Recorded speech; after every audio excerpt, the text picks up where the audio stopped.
नमस्कार, मैं Roopnarayan Sharma, Resonance PCCP division, senior Hindi faculty और आज आपको लेके चलता हूँ क्लास 10th, चाहे आप उसको कोर्स ए कहें सीबीएसई का, चाहे फिर राजस्थान बोर्ड का कहें। तो हमने आज लिया है टॉपिक तुलसीदास। तो देखते हैं हिंदी क्षितिज आपकी पाठ्य पुस्तिका अ और इसका हमने कौन सा खंड लिया? क खंड। टॉपिक है हमारा राम लक्ष्मण परशुराम संवाद। देखना होगा किसने लिखा है? तुलसीदास ने लिखा है।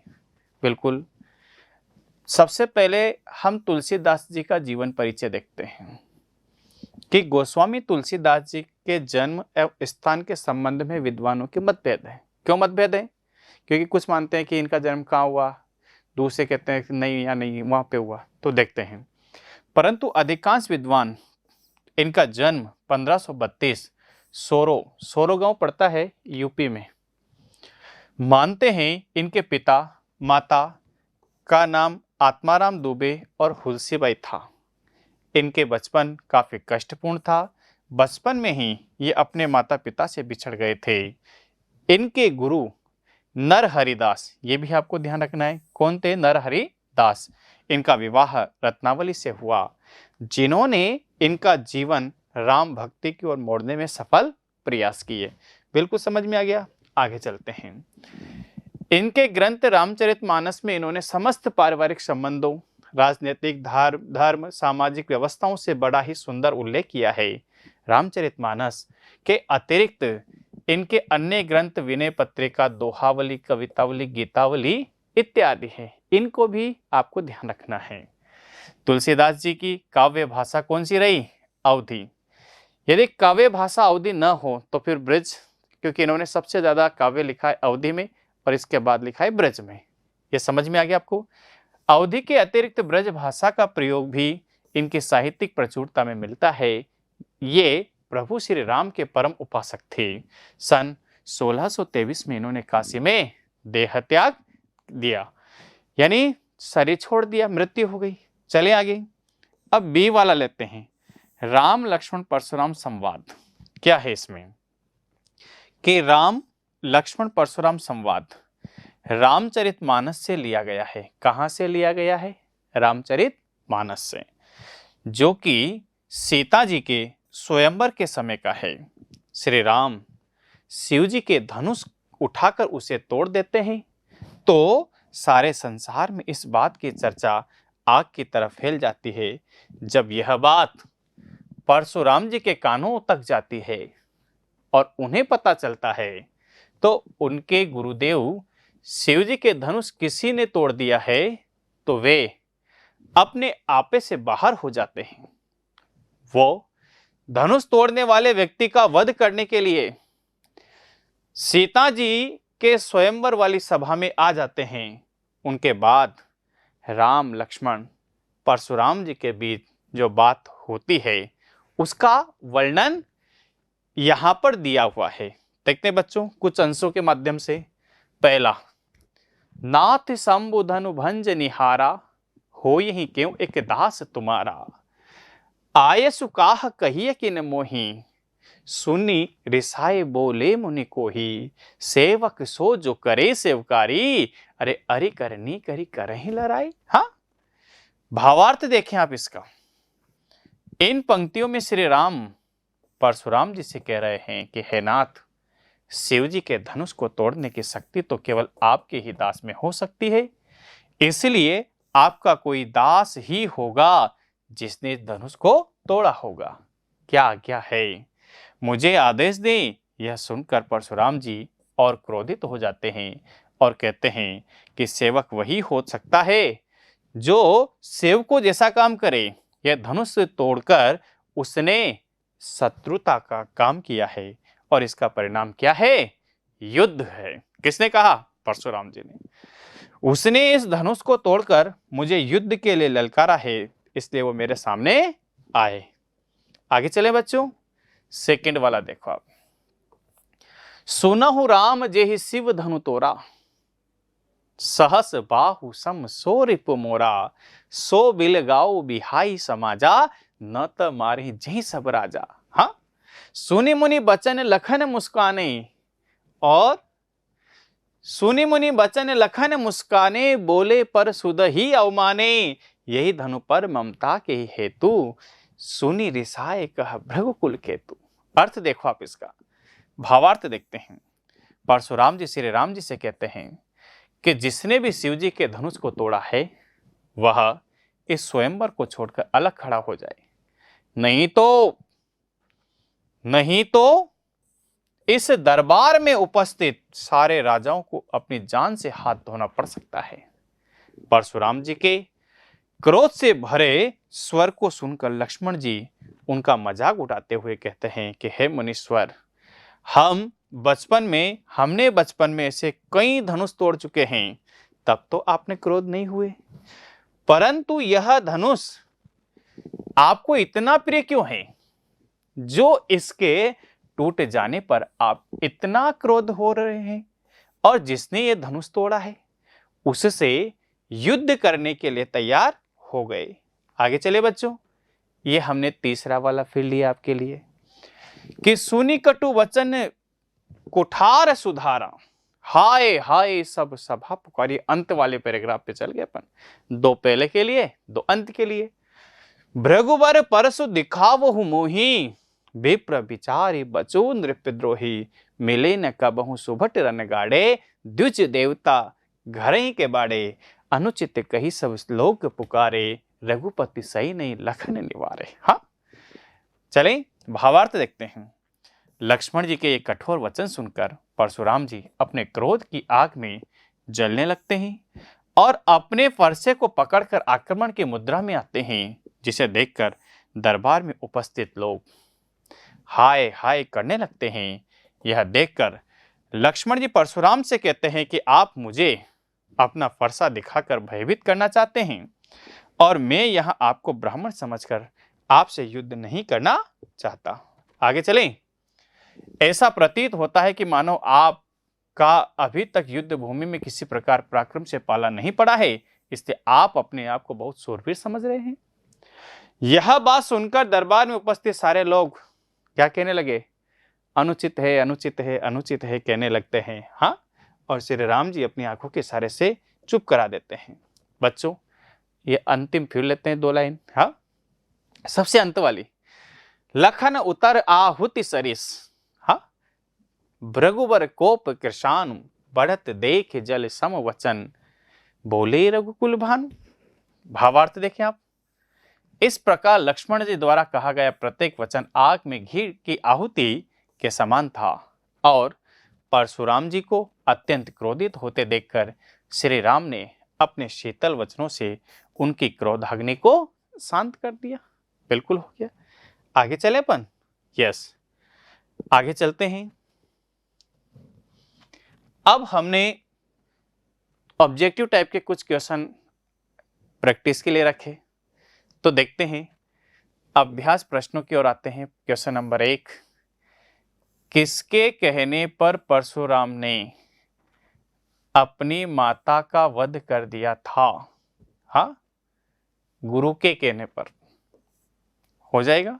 दूसरा देखो, परशुराम शिव को क्या मानते थे? पिता, ईश्वर, सेवक, गुरु? गुरु मानते थे। आगे चलें। क्वेश्चन नंबर 3, लक्ष्मण ने परशुराम के किस स्वभाव पर व्यंग्य किया? चाटुकारिता, आलसीपन, मधुर, बड़ बोलेपन? तो बच्चों, बड़ बोलेपन स्वभाव पर इन्होंने व्यंग्य किया है, क्योंकि कोई भी व्यक्ति हो, सीनियर हो, ज्यादा बोलता है, अच्छा नहीं लगता है। हाँ, तो यहां पर बड़ बोलेपन। 4th, परशुराम किस कुल के घोर शत्रु थे? बच्चों, क्षत्रिय कुल के। क्यों? क्योंकि उन्होंने सहस्त्र बाहु नामक राजा की भुजाओं को काटा था। आगे चले अपन क्वेश्चन नंबर 5, परशुराम पृथ्वी जीतकर किसे दान कर चुके थे? माता पिता को, गुरु को, राजाओं को, ब्राह्मणों को? तो गुरु को। इनके गुरु का नाम क्या था? शिव जी। ये भी आपको ध्यान रखना है। आगे चले अपन। क्वेश्चन नंबर 6, किसके वश में आकर लक्ष्मण के मुंह से होशपूर्वक वचन नहीं निकल रहे थे? किसके वश में? प्रेम, मोह, काल के वश में। तो लोभ है ही नहीं, मोह है ही नहीं। हाँ, आगे चलें। क्वेश्चन है, शिव जी का धनुष तोड़ने वाला परशुराम अपना क्या समझते हैं? हाँ, शत्रु, मित्र, भाई, पड़ोसी। तो हम कह सकते हैं शत्रु समझते हैं। बिल्कुल पढ़ा है अपन ने। क्वेश्चन नंबर 8, परशुराम ने किसके प्रेम के कारण लक्ष्मण का वध नहीं किया? किसके प्रेम के कारण? शिव जी के नहीं, पिताजी के नहीं, राम के, विश्वामित्र के प्रेम के कारण हाँ वध नहीं किया। आगे चलें। आगे चलते हैं। परशुराम का स्वभाव कैसा है? उदार नहीं है, शील नहीं है, चंचल नहीं है, क्रोधी स्वभाव है परशुराम जी का। आगे चले बच्चों। क्वेश्चन नंबर 10, सहस्त्र बाहु की भुजाओं को किसने काटा था? लक्ष्मण ने नहीं काटा, विष्णु ने नहीं काटा, शिव जी ने नहीं काटा, और हमारे पास बी ऑप्शन है, परशुराम ने काटा था। ये तो हो गए ऑब्जेक्टिव। अब सब्जेक्टिव की ओर बढ़ते हैं अपन। देखिए, एनसीईआरटी सॉल्यूशन जो आपकी बुक के क्वेश्चन है उसका कैसे अपन आंसर देंगे, कैसे इन्होंने आंसर दिया है। देखो आप, परशुराम के क्रोध करने पर लक्ष्मण और धनुष के टूट जाने के लिए कौन कौन से तर्क दिए? कौन कौन से तर्क दिए? देखो बच्चों, परशुराम के क्रोध करने पर लक्ष्मण ने धनुष के टूट जाने पर निम्नलिखित तर्क दिए। पहला तर्क, हमें तो यह असाधारण धनुष शिव धनुष साधारण धनुष की भांति ही लगता है, यानी हमें कोई विशेष धनुष नहीं लगता, जैसे साधारण है वैसा शिव जी के धनुष से। आगे चलें। श्री राम को तो ये धनुष नए धनुष के समान लगा, बिल्कुल। तीसरा, श्री राम ने इसे तोड़ना नहीं, बस उसे छूते ही धनुष स्वतः ही टूट गया, बिल्कुल। और फोर्थ है, इस धनुष को तोड़ते हुए उन्होंने किसी लाभ व हानि के विषय में तो नहीं सोचा था। बच्चों, अब जैसे 2 नंबर का प्रश्न आया तो आप इसको छोटा लिख दो, 3 का आया थोड़ा बड़ा लिख दो, और इससे भी बड़ा लिख सकते हैं अपन, कोई दिक्कत नहीं है। आंसर बनाना आपको आना चाहिए। क्वेश्चन नंबर इसमें 2 देखते हैं। परशुराम के क्रोध करने पर राम और लक्ष्मण की जो प्रतिक्रिया हुई, इसके आधार पर दोनों के स्वभाव की विशेषताएं। बच्चों, दोनों का स्वभाव देखो आप। परशुराम के क्रोध करने पर राम ने अत्यंत विनम्र, क्या थे राम? विनम्र स्वभाव के थे। धनुष तोड़ने आपका कोई दास ही होगा कहकर परशुराम के क्रोध को शांत किया एवं उन्हें सच्चाई से अवगत कराने का प्रयास किया। उनके मन में बड़ों के प्रति श्रद्धा, आदर भाव था। उनके शीतल जल के समान वचन परशुराम की क्रोधाग्नि में शांत कर देते हैं। आगे चलें। लक्ष्मण के चरित्र राम के चरित्र के बिल्कुल विपरीत था, बिल्कुल था। उनका स्वभाव उग्र, उदंड था। वे परशुराम को उत्तेजित, क्रोधित करते हुए तो कोई अवसर नहीं छोड़ते थे। उनकी व्यंग्यात्मकता से परशुराम जी आहत होते हैं, उन्हें मारने के लिए उद्यत हो जाते हैं, और सभा में उपस्थित लोग ये उन्हें अनुचित लगता है। आगे चले बच्चों, प्रश्न नंबर 3 देखते हैं अपन। समझ में आ रहा है आपको? चलें कि परशुराम अपने विषय में सभा में क्या क्या कह रहे हैं पद्यांश के आधार पर।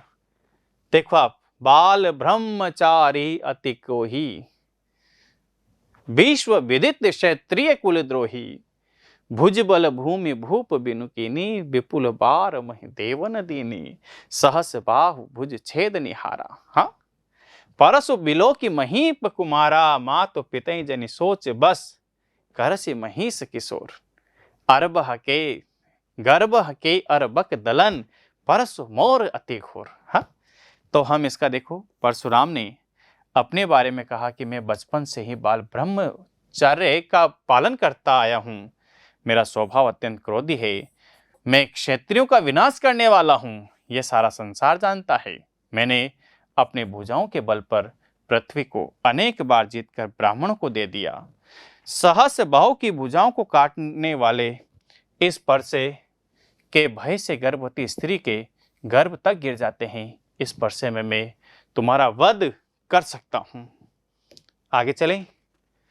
क्वेश्चन नंबर 4 देखो आप एनसीईआरटी का, कि साहस और शक्ति के साथ विनम्रता हो तो बेहतर है। संदेश है ये आपका, हाँ, कि साहस होना चाहिए, ताकत होनी चाहिए, लेकिन उसके साथ साथ क्या होना चाहिए, विनम्रता का गुण भी होना चाहिए। तो देखो, यह पूर्णतः सत्य है कि साहस शक्ति के साथ विनम्रता का मेल हो तो सोने पे सुहागा होने जैसी स्थिति हो जाती है। अन्यथा विनम्रता के अभाव में व्यक्ति उदंड हो जाता है। वह अपनी शक्ति का दुरुपयोग करते हुए दूसरों के अहित करने लगता है। साहस और शक्ति के साथ विनम्रता का मेल श्री राम में है, जो स्वयं को दास शब्द का संबोधन करते हुए प्रभावित करता है। वे अपनी विनम्रता के कारण परशुराम की क्रोधाग्नि को शीतल जल रूपी वचन के छींटे मारकर शांत कर देते हैं। बिल्कुल समझ में आया। आगे चले, क्वेश्चन नंबर 5 देख लेते हैं कि पाठ के आधार पर तुलसी के भाषा सौंदर्य, ये ऐसे प्रश्न है जब भाषा सौंदर्य की बात आती है बच्चे कंफ्यूज होते हैं, क्या लिखें, भाषा सौंदर्य, भाषा सौष्ठव, कला सौंदर्य, कला पक्ष, ये एक ही जैसे प्रश्न है। हाँ, तो देखो कैसे लिखते हैं। भाषा सरल, सहज और अत्यंत लोकप्रिय भाषा है उनकी। वे रस सिद्धि और अलंकार प्रिय विधि, रस सिद्धि मतलब रसों का समावेश, 9 रसों का समावेश, जैसे इसमें शांत रस है, क्रोध है, हाँ, इधर से अलंकार सबसे, उपमा, रूपक तो अनुप्रास, 3 अलंकार तो उनके सबसे प्रिय रहे हैं। उन्हें अवधी भाषा, ब्रज दोनों भाषाओं पर समान अधिकार है। रामचरित की अवधी भाषा में इतनी लोकप्रियता है कि वह जन जन के कंठहार बनी हुई है, यानी कंठहार यानी सभी उसको पढ़ते हैं। भाषा में इतनी लोकप्रियता, इसमें चौपाई छंद, चौपाई छंद क्या होता है बच्चों, मात्रिक छंद होता है, और क्या होता है, वह छंद जिसमें प्रत्येक चरण में 16 मात्राएं होती है, चौपाई छंद हम कहते हैं। गयता, संगीतात्मकता बढ़ गई है। इनके अलावा उन्होंने दोहा, सोठा, छंदों का भी प्रयोग किया है। उन्होंने भाषा को कंठहार बनाने के लिए कोमल शब्दों का प्रयोग पर बल दिया तथा वर्गों में बदलाव किया है, जैसे काछ तिलाभु जूनि धनु तोरा, गुरु ही उरिने होते ही श्रम थोरे। ये इस तरह से तुलसी के काव्य में वीर हास्य के सहज अभिव्यक्ति हुई है, जैसे बालक बोली बधो नहीं तोई, केवल मुनि जड़ जान ही मोही। हाँ, आ जाएगा ना। यहाँ कुंभड़ बतिया कहू नाही, जे तर्जनी देखी मर जाई। अलंकार, तुलसी अलंकार प्रिय कवि थे, बिल्कुल थे। हाँ, अलंकार देखो आप, इसमें अनुप्रास अलंकार देखो, बालक बोली बधो नहीं तोरी, क्यों है, ब वर्ण के कारण, ब वर्ण की आवृत्ति 2 से अधिक बार होने के कारण अनुप्रास। उपमा देखो, कोटि कुलिस करोड़ों वज्र के समान, करोड़ों वज्र के समान, कंपैरिजन किया है इसलिए उपमा है। रूपक देखो, भानु वंश राकेश कलंकु, सूर्य वंश रूपी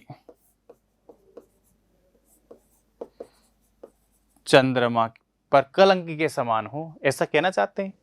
उत्प्रेक्षा, तुम तो काल हाक जनु लावा, जनु से पहचान सकते हैं अपन। हाँ, मानो तुम तो मेरे लिए काल को हाँक करके ला रहे हो। तुलसीदास, लक्ष्मण जी कहते हैं वक्रोक्ति टेढ़ापन, अहो मुनीस महाभटिमानी, कोई बात टेढ़ी करके कहना। हाँ, यमक, अयमय खांड न ऊख मय, बूझ अबूझ में यमक अलंकार है। ठीक है। पुनरुक्ति, पुनि पुनि, जब जहां पर शब्दों का रिपीटेशन होता है वहां पे पुन पुनि। इस तरह तुलसी की भाषा क्या है, सबसे उत्तम मानी गई है। बच्चों, फिर हमने आपके लिए अन्य प्रश्न भी लेके देखे कि हमें आते हैं नहीं आते हैं। परशुराम के क्रोध करने पर राम और लक्ष्मण की जो प्रतिक्रिया हुई, उसके आधार पर दोनों के स्वभाव की विशेषताएं, परशुराम ने जब क्रोध किया तो राम शीतल वाणी बोल करके उनको अपना सेवक मान करके उनके क्रोध को शांत करते हैं, जबकि लक्ष्मण उनके क्रोध को और अधिक बढ़ा देते हैं। आग में घी डालने का काम करते हैं, जबकि राम ने शीतल वाणी जल के छींटे दे करके उस क्रोध को बुझाने का प्रयास किया है। लक्ष्मण ने वीर योद्धा की क्या पहचान बताई? बच्चों, आया था ना, सूर समर करनी करही, कहीं न जना वही आप, विद्यमान रन पाई रिपु कायर कथई प्रताप। आया था उसमें कि सूरवीर वह है जो क्या करता है, युद्ध भूमि में शत्रुओं के साथ अपना प्रदर्शन करता है। वो कभी भी किसी के सामने डीग नहीं हाँकता, अपनी प्रशंसा नहीं करता, वो क्या करता है, दिखाता है युद्ध करके। ठीक है, फिर आगे है क्वेश्चन नंबर 3। परशुराम ने लक्ष्मण के बारे में विश्वामित्र से क्या कहा? हाँ, क्या कहा था कि हे विश्वामित्र सुनो, ये जो बालक है ना, छोटा वाला लक्ष्मण, ये मंद बुद्धि बालक है, अरे इस पे अंकुश लगाओ, नहीं तो मैं स्पर्शे से इसकी गर्दन उड़ा दूंगा। हाँ, फिर परशुराम जी ने कहा था ना, अयमय खांड न ऊखमय, हाँ, कि ये वो गन्ने का रस नहीं है जिसको निचोड़ लो परशुराम जी, मन ही मन सोचते हैं लेकिन कहते नहीं है। बच्चों, क्वेश्चन नंबर 4, परशुराम के क्रोधित होने पर क्या कारण था? क्या कारण था? क्योंकि भगवान शिव जी का धनुष सीता के स्वयंवर में राम ने तोड़ दिया था, और भगवान शिव कौन थे? परशुराम जी के गुरु थे। धनुष की रक्षा राजा जनक को करनी थी, लेकिन स्वयंवर में राजा जनक ने उसको रख दिया, इसके कारण वह क्रोधित होते हैं।